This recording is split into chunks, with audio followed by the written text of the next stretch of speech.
guys, welcome to the Preeti Gupta Academy, and today we shall learn about the format of letter to editor. There are 8 points which you can follow and write perfect letter. Okay, so now start. Firstly we should know what is letter to editor. सबसे पहले हमें ये पता होना चाहिए कि letter to editor क्या होता है। लेटर टू एडिटर का मतलब होता है एक पत्र जो संपादक को लिखा जाता है। न्यूज़पेपर के एडिटर को संपादक कहते हैं। अब मैंने यहाँ पे main points of the letter to editor. First point है सेंडर्स एड्रेस। सेंडर का मतलब होता है भेजने वाले का पता, यानी जो भी व्यक्ति लेटर लिख रहा है। सेंडर का एड्रेस 3 लाइन्स में होना चाहिए। फर्स्ट लाइन में house number, second line locality and third line city. इस तरीके से सेंडर का एड्रेस होगा। उसके जस्ट बाद 1 लाइन लीव करेंगे, यानी 1 लाइन छोड़ेंगे। फिर हम डेट लिखेंगे। आफ्टर राइटिंग डेट आपको फिर 1 लाइन लीव करनी है, यानी 1 लाइन छोड़नी है। उसके जस्ट बाद रिसीवर्स एड्रेस आएगा। रिसीवर्स एड्रेस का मतलब होता है जिसको हम लेटर लिख रहे हैं। जैसे हम यहाँ पे लेटर एडिटर को लिख रहे हैं, तो फर्स्ट लाइन में क्या होगा, to the editor. Second line में वो जिस भी न्यूज़पेपर के एडिटर हैं, जैसे मान लीजिए द टाइम्स ऑफ इंडिया।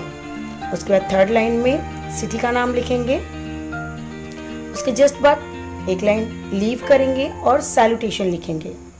अभी कुछ समय पहले सब्जेक्ट पहले आता था, देन सैल्यूटेशन आता था, बट अब सीबीएसई ने कुछ बदलाव किए हैं, कुछ चेंजेस किए हैं, तो अब सैल्यूटेशन पहले आता है, उसके बाद सब्जेक्ट आता है। सैल्यूटेशन जो फॉर्मल लेटर के लिए होता है उसमें हम सर लिख सकते हैं, रिस्पेक्टेड सर और मैम लिख सकते हैं। अगर आपको ये नहीं पता है कि एडिटर कौन है, सर हैं या मैम है, तो आप रिस्पेक्टेड सर के बाद ऑब्लिक लगा के मैडम भी लिख सकते हैं। सैल्यूटेशन के जस्ट बाद 1 लाइन फिर लीव करेंगे और सब्जेक्ट ऑफ द लेटर लिखेंगे। Write the main purpose of the letter in 1 line, यानी आप लेटर के पर्पस को 1 लाइन में खत्म करेंगे। पर्पस बहुत बड़ा यानी सब्जेक्ट बहुत बड़ा नहीं होना चाहिए। It must convey the matter for which you are writing the letter. इसमें वो मैटर जरूर कन्वे होना चाहिए जिसके लिए आप लेटर लिख रहे हैं। Body of the letter. Body of the letter जो है इसको हम 3 पैराग्राफ्स में लिखेंगे। In the first paragraph you should write the purpose of writing the letter in brief, यानी फर्स्ट पैराग्राफ में आप लेटर के पर्पस को लिखेंगे बहुत ही ब्रीफली, यानी बहुत ही शॉर्टली।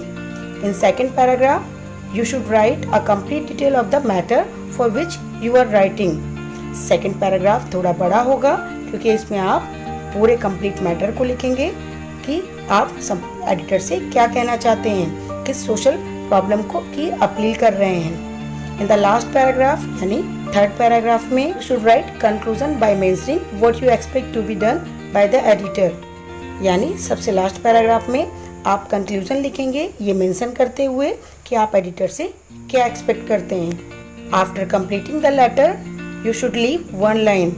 जब आप लेटर को कंप्लीट कर देंगे, यानी बॉडी ऑफ द लेटर को कंप्लीट कर देंगे, उसके बाद 1 लाइन फिर लीव करेंगे।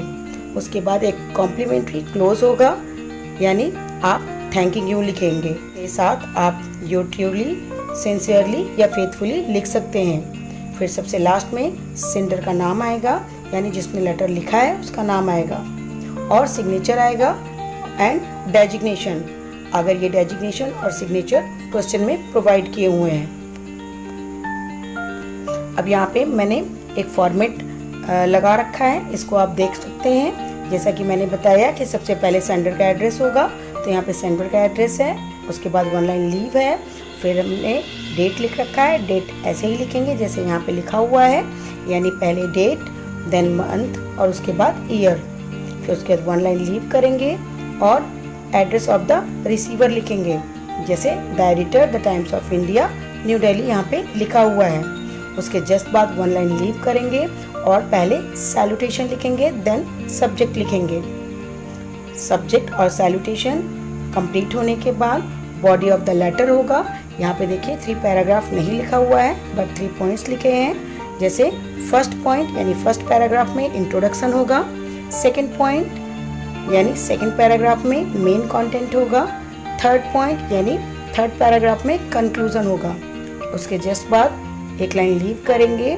जब आपका body of the letter complete हो जाएगा, और कॉम्प्लीमेंट्री क्लोज करेंगे। कॉम्प्लीमेंट्री क्लोज करते समय आप थैंकिंग यू लिखेंगे। उसके बाद योर सिंसियरली, फेथफुली या ट्रूली आप यूज़ कर सकते हैं। उसके बाद सेंडर का नाम आएगा, उसका डेजिग्नेशन आएगा। तो इस तरीके से फॉर्मेट को हम फॉलो करेंगे तो हमें पूरे मार्क्स मिलेंगे।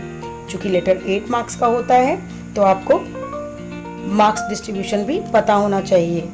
फॉर्मेट के 1 मार्क्स होते हैं, कंटेंट का 4 मार्क्स होता है और एक्सप्रेशंस के 3 मार्क्स होते हैं। कंटेंट आपको पता है, बट एक्सप्रेशंस क्या होता है? एक्सप्रेशन का मतलब होता है कि आप अपनी बातों को किस तरीके से एक्सप्रेस करते हैं और ग्रामेटिकली सेंटेंस कितने सही हैं। स्पेलिंग की मिस्टेक बिल्कुल नहीं होनी चाहिए। पंचुएशन का भी बहुत विशेष ध्यान रखेंगे। अगर इन सारी बातों को आप फॉलो करते हैं तो आपको पूरे के पूरे मार्क्स मिलते हैं। तो इस तरीके से आप लेटर टू एडिटर के फॉर्मेट को लर्न करें और प्रैक्टिस करें। आई थिंक आज का वीडियो आपको समझ में आया होगा। तो मेरा पढ़ाया हुआ अच्छी तरीके से समझ में आ रहा है तो आप मेरे चैनल को लाइक करें, शेयर करें और सब्सक्राइब करें और बेल आइकन ज़रूर प्रेस करें, जिससे आपको मेरी जितनी भी न्यू वीडियो है उसकी अपडेट्स ईजिली मिलती रहें। Thank you.